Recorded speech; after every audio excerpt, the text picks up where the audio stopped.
Congratulations! Your company is scaling to the point where you need to install a layer of management between the front line and your CEO.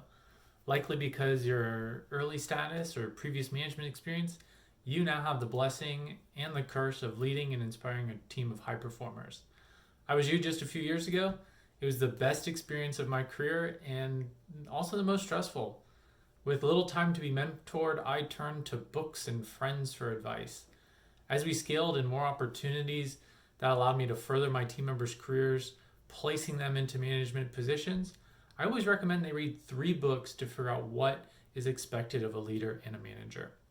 In today's video, I'll share those 3 books with you, how they helped me, and explain why I gift them to new managers. Affiliate links in the descriptions below so you can purchase your own copies. If you like this type of content, give it a thumbs up and leave a comment below. The first book that I read came about from a recommendation of a close friend at the company.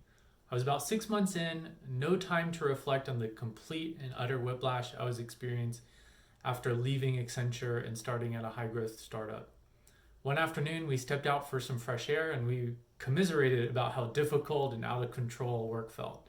Growing a small team, personally running projects, supporting pre-sales, and regularly acting as an escalation point, my time and calendar were no longer under my control, and it was taking its toll on me mentally and physically. The next day he came into the office with our first book, Essentialism. He found it on his bookshelf at home, never having read it, quickly read it thinking it might help me, and brought it in the next day. Essentialism was a game changer with its perceived simplicity.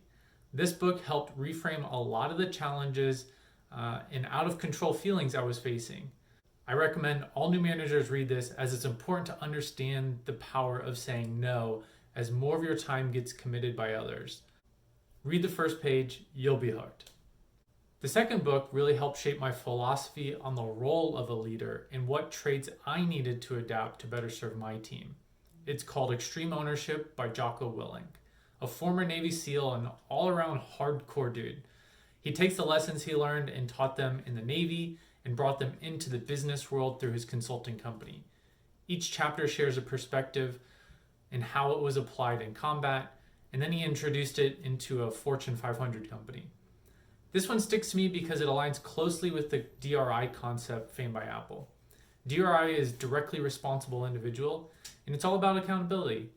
No finger pointing, just about how you can take responsibility for the situation and make a difference. This is a great book for management, but also for your personal life.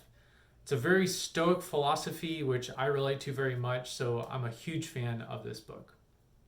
My last recommendation is probably the most practical. It acts as a handbook and covers all the things no one teaches about being a manager.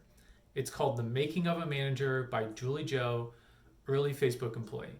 She discusses everything from what to talk about in a one-on-one, how to handle tough conversations, recruiting priorities, and empowering your team. If you were to be promoted tomorrow in a mid-sized startup, I would recommend reading this first. It'll guide your first 90 days. All right, that wraps up my top 3 book recommendations for new managers in high-growth startups. Essentialism teaches you how to say no. Extreme Ownership shows you how to lead. And The Making of a Manager is your playbook for all things admin that most people don't teach you. If you like this type of content, give me a thumbs up, leave a comment below, and let me know how these books have shaped your management thinking. All right, see you next time.